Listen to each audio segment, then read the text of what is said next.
And welcome back to the Capitol Report on NTD Television. I'm Steve Lance. Today, marking the 21st day of the government shutdown, and Senate Republicans met with the president over lunch at the White House. This all to discuss the implications of the shutdown. We're now joined by Democratic strategist Mike Nellis. He's was a senior advisor to former Vice President Kamala Harris, and Republican strategist Whitley Yates. Great to have you both on once again. So we're now seeing some of the short-term consequences of the government shutdown taking effect. Whitley, we'll start with you. States are warning that Americans who rely on food stamps may not receive their benefits when November rolls around. Is this the case, and might it add pressure on lawmakers? And how long do you expect the shutdown to continue? Yes, I do believe that it is the case. And with this Schumer shutdown that we've been experiencing as Americans, I think the left and the Democrats have painted it as Republicans being heartless, when really this is about political gamesmanship. We need the Democrats to come to the table to pass a continuing resolution, and they continue to stall it out and say that this is about Obamacare and this is about healthcare, as opposed to voting for that completely separately. So they're utilizing this government shutdown as a political bargaining chip to really get their way. And it's really Americans who are suffering. Mike, how are Americans perceiving responsibility for the shutdown, and who do they believe should take the lead in reopening the government? Well, I think the American people see right through the Schumer shutdown messaging that the Republicans have, and they understand that Donald Trump is president of the United States, Republicans control Congress. They've been reminding us about this big old mandate that they don't really have, but that they claim they have after this election. But the minute they got to keep the government open, they're going to blame the Democratic Party. Democrats have been trying to get the Republicans to wake up and realize that people's health care premiums are going to double or triple in the coming months, and they haven't done anything about it. So the only thing that we have is to work together through this CR to prevent that from happening. Now, Republicans aren't even at work right now. Republicans in the House have not been in session over the last couple of weeks. They've only worked 12 days since the middle of the summer. Now they're suddenly saying, oh, if you just let the government back in, we're going to get right back to work. We're going to start getting stuff done. I don't know anybody that believes that. If any of the three of us didn't show up to work the way that House Republicans haven't shown up to work, we'd get fired. So the Republicans can end this at any time that they want, and they can do it in a way that helps them politically by preventing your healthcare premiums from doubling or tripling. Mike, I think the Republicans would probably push back and say that, it does require a filibuster, which they don't have. And when it comes to what's in this CR, it's not something that they set forth. It was something set forth by the Democrats. Yeah, but again, if they want to get votes from the Democrats, they're going to have to give them something. That's called compromise. I'm old enough to remember when Donald Trump was Mr. Art of the Deal, and he's nowhere to be found on this. And again, House Republicans are not at work right now. If they want to get votes from Democrats, if they want to reopen the government, all they have to do is pass these very popular healthcare subsidies that prevent people's healthcare from doubling or tripling. It's a very easy proposition. Do that. Government reopens. You save millions of Americans from seeing their healthcare premiums triple or double at a time when they already can barely afford to put food on the table because of how expensive everything is with these tariffs. It's an easy decision to my call. They're not even showing up to work. Whitley, whose turn is it to compromise here?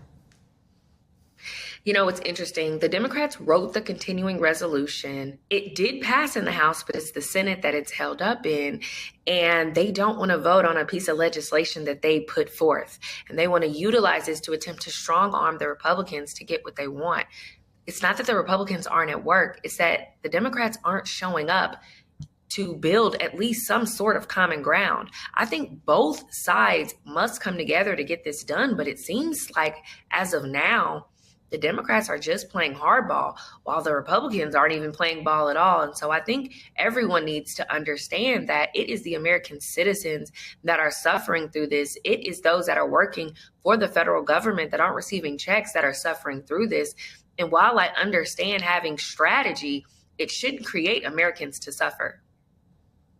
It does appear, though, now that there might be some House Republicans that do want to play ball.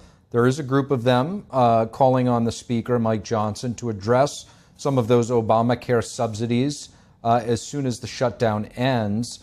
These subsidies, they're set to expire at the end of the year. Mike, talk to us about this program and what do you say to the argument that it's being abused by insurance companies and is still serving its And is it ultimately serving its original purpose? Yeah, I don't agree with that at all. I think right now you can talk to millions of Americans who are getting notices from their health insurance companies that their premiums are doubling or tripling, and this Congress hasn't wanted to do anything about it. I sort of chuckle at the idea that suddenly they're like, oh, sure, if we reopen the government, we're going to be able to get this done. Democrats have been trying to work with and compromise with Republicans for months, all throughout the year, to get this done, and they haven't listened because they don't care. This is the one bit of leverage that the Democratic Party has. Yes, is it painful? I agree. Nobody looks good in a government shutdown. In a system that's functioning, Democrats and Republicans are going to come together. They're going to keep the government running. They're going to make sure that people's healthcare premiums don't double or triple. But at the end of the day, Republicans have been completely unwilling to do it. They want these healthcare subsidies to expire. That's what they want to happen. Marjorie Taylor Greene's been out there saying that's the goal of the Republican Party. She's been saying what the GOP is doing here is wrong. And I think if there's a moment in time when you've got Marjorie Taylor Greene agreeing with Hakeem Jeffries, probably tells you which side of the American people are ultimately going to be on. Those are two people that don't agree on very much.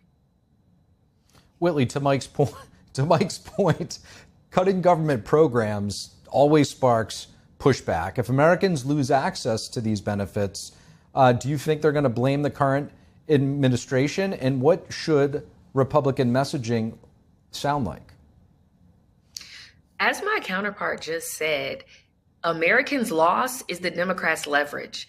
They are leveraging the fact that this government has been shut down, that people are going to go without, to utilize it as a political bargaining chip. So the loss of services, the loss of wages, the loss of SNAP, all of this, as he just stated, is leverage. It's the leverage that they're using to attempt to get the Republicans to do what they want. I think what Republicans need to do when it comes to messaging, specifically around this shutdown, is to show the American people that the Democratic Party is willing to have you lose so that they can have leverage. And that is not a party of the people, for the people, or by the people. Lastly, Mike, I want to get your thoughts on the New York City mayoral race in the spotlight today. The president being asked multiple times who he might be endorsing. It appears as though indirectly he's somewhat implying at least that Cuomo would be the better choice than what he's calling the communist Mamdani. Is this going to be sort of an indicator of the direction that the Democratic Party is going to go in? And who do you see winning there, Mamdani or Cuomo? Yeah, I'll answer that in just a second, but I want to make it clear that if the Republicans don't extend these healthcare subsidies, that their people's premiums are going to double or triple. So the Democrats are standing firm and fighting for what they believe in. They're fighting to help the American people who are already struggling so much with how expensive everything is. On Mamdani's going to win. The polling is pretty clear that neither Curtis Silva or Cuomo has a chance. Cuomo's been running, in my view, one of the worst campaigns. And I know the entire world revolves around New York City because that's where most of the media is. But I think it's going to have very little effect outside of New York City. Whether or not Zohran's going to be a good mayor, we'll see. I don't, he's a different wing of the party than I'm in, but he's run a great campaign. He's put people's issues at the heart of it. He talks a lot about affordability. He talks a lot about the cost of living, which I think every politician needs to do right now, given how expensive things are. Donald Trump wants to meddle in that. That's fine. But I think he should probably focus on doing his day job instead of meddling in New York City politics. Whitley, I want to get your thoughts before we have to go here. The Republican Curtis Sliwa, this has been a passion project of his, running for mayor there. He's a long shot. Some say no shot. Do you think he should withdraw to give Cuomo a possibility to win against the Democratic Socialist Mamdani? And why do you think he's ultimately staying in the first place if he doesn't have a chance?